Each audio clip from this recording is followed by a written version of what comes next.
Amigos, como eu falei com vocês, a gente está numa série e a série é a respeito de maturidade e eu acredito que não existe maturidade em Cristo, não existe maturidade em Deus sem obediência. O maduro é obediente, ok? Coloca isso no seu coração, o maduro é obediente. E obediência é uma das coisas que eu tenho mais aprendido, talvez nos últimos anos, e uma das coisas que eu tenho mais perseguido e tentado viver em Cristo, ok? Então, para a gente começar isso, eu quero que você esteja realmente sensível ao que Deus está fazendo. Eu creio que é uma palavra muito específica para nós nesse tempo. Eu acredito que ela é simples, ela é um estudo, mas ela é uma chave sendo virada nas nossas vidas. Então, por favor, me dá a sua atenção, ok? Eu quero começar pelo final da palavra da semana passada, e aí a gente vai continuar, ok? Então, se você puder, aí na sua casa, você tem uma Bíblia, se não tem, senta do lado do seu irmão crente aí, e Tiago 1, versículo 22, a gente vai ler o mesmo versículo que a gente leu semana passada, ok? Tiago 1, versículo 22 diz assim: tornai-vos, pois, praticantes da palavra e não somente ouvintes, enganando-vos a vós mesmos. Ou seja, quem não pratica, engana a si mesmo, ok? Porque se alguém é ouvinte da palavra e não praticante, assemelha-se ao homem que contempla no espelho seu rosto, pois a si mesmo se contempla e se retira, e para logo se esquece de como era a sua aparência. Quem não pratica a palavra não sabe ao certo nem quem é. Mas aquele que considera atentamente na lei perfeita, lei da liberdade, e nela persevera, não sendo ouvinte negligente, mas operoso praticante, esse será bem-aventurado no que realizar. Então, a prática da palavra é semelhante a guardar a palavra. A gente falou disso semana passada. Maturidade nas escrituras é proporcional à maturidade em obediência, beleza? Então, o quanto eu carrego de escritura, na verdade, é o quanto eu obedeço dela. Isso é muito simples, mas a gente vai mais nesse aspecto de obediência hoje. Mas quão forte é esse verso? E, na verdade, toda essa carta de Tiago, né, toda a escritura de Tiago é muito forte. Eu até quero, em algum momento, fazer uma série sobre Tiago, porque é uma das cartas que, cara, é uma das partes da escritura, um dos livros das escrituras que mais confrontam, ok? E eu amo ser confrontado pelas escrituras, eu amo ser confrontado por Jesus. Eu me lembro a primeira vez que eu li 1 João de verdade, eu literalmente, quando terminei de ler, eu ajoelhei na frente da Bíblia e eu me arrependi e disse: Deus, eu quero aceitar o Filho de novo, eu quero me converter.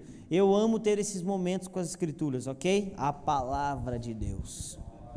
Então, a obediência, ok? A prática é o que me leva a ser um ouvinte real das escrituras.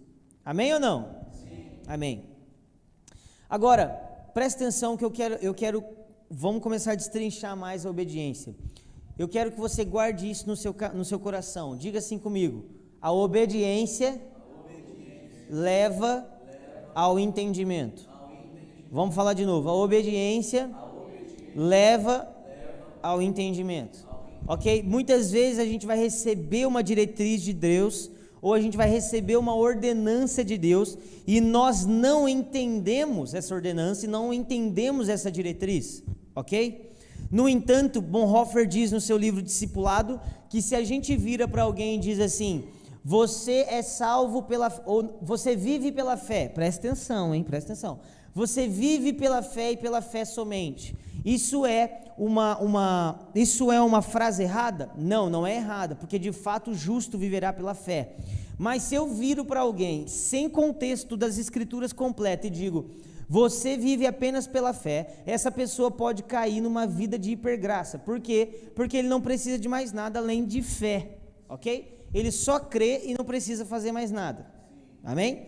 Agora, se eu viro para a pessoa e digo assim, você precisa ser praticante da palavra, tirando a fé, eu construo um monstrinho chamado legalista, ok? E essa pessoa vai achar que tudo que ela vive é por causa da obediência dela.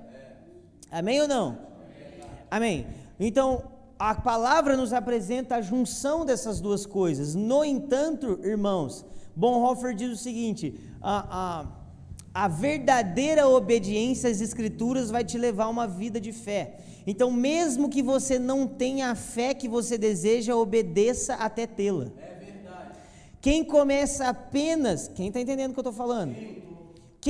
Olha só, se você não entende tudo aquilo que você está vivendo, tudo aquilo que você quer viver em Deus, o bom caminho é comece a obedecer tudo aquilo que Deus fala, para depois entender tudo aquilo que Deus entende. Então presta atenção, o caminho de Adão e Eva para compreender aquilo que Deus compreendia era a obediência de não comer o fruto. Então a desobediência também tirou o entendimento, ok? Quem está comigo? Então a obediência nos leva ao entendimento. Você precisa, presta atenção, o maduro obedece e depois entende. Por mais que isso pareça uma decisão infantil, é o contrário, o maduro ele obedece e muitas vezes depois entende. Por que ele obedece? Porque ele tem nele fincado o entendimento de que Deus é imutável. Ele tem nele fincado o entendimento que isso aqui é eterno. Ele tem nele fincado que a palavra de Deus é luz para o meu caminho. Então, mesmo que eu não entenda a luz que está iluminando o meu caminho, nesse momento eu sei que ela é eterna e me trouxe até aqui. E o Deus que é fiel para começar a obra também é fiel para terminar a obra. Quem está me entendendo aqui? Então, o imaturo obedece apenas quando entende. O maduro obedece mesmo sem entender. É verdade. Então, quando você vê, por exemplo, Gideão tendo que dar voltas e voltas e voltas até obedecer a Deus. Irmão, deixa eu falar uma coisa, você está com medo? Vai com medo mesmo.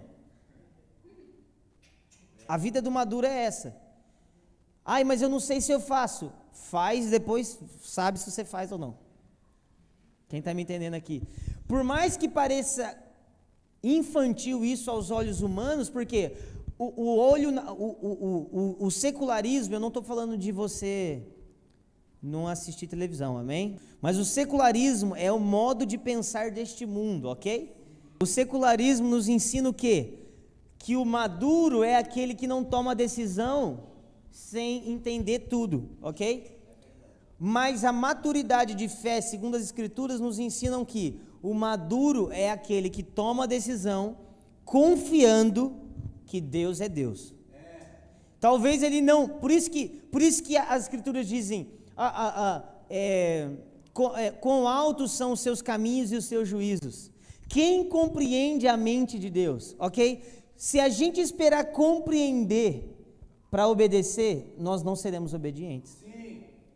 Quanta gente está travada no fato de que precisa primeiro entender para depois obedecer, sendo que a obediência ela precede o entendimento. É verdade. Meu Deus, ok? Muitas vezes nas nossas vidas a gente vai e fala assim, Deus, mesmo sem entender, mesmo sem entender, não lembro, chama a Gabriela Rocha, mas amém. Às vezes você não está entendendo o passo que você está dando, aí você dá o passo e depois você fala assim, agora eu entendo. Gente, deixa eu te falar uma coisa, a Bíblia diz, Ele nos amou primeiro. O que isso nos dá de fundamento? De que tudo que nós precisamos já está em Deus, ok? O amor que damos a Ele, na verdade, é uma devolução do seu perfeito amor. E o que isso nos ensina? Que Deus é imutável, amém? Amém ou não? Amém. As Escrituras no Novo Testamento apresentam apenas um pastor, o bom pastor, ok? Quem é o bom pastor? Jesus é o bom pastor. Quem é aquele que nos amou primeiro? Deus é aquele que nos amou primeiro. Ou seja, a imutabilidade de Deus é o firme fundamento que nós podemos caminhar e tomar qualquer decisão que Ele nos pede, sabendo que Ele nos segurará. Sim. Então, o único entendimento que o cristão precisa ter é a fé alicerçada na pessoa de Deus. presta atenção, vocês estão entendendo o que eu estou falando? Eu não preciso ter fé que tem um degrau, eu preciso ter fé que Deus é Deus. Sim. Quem entendeu o que eu falei? Eu não preciso ter fé que quando eu vou pisar no mar, o mar vai ficar sólido. Não, eu só preciso ter fé em Jesus.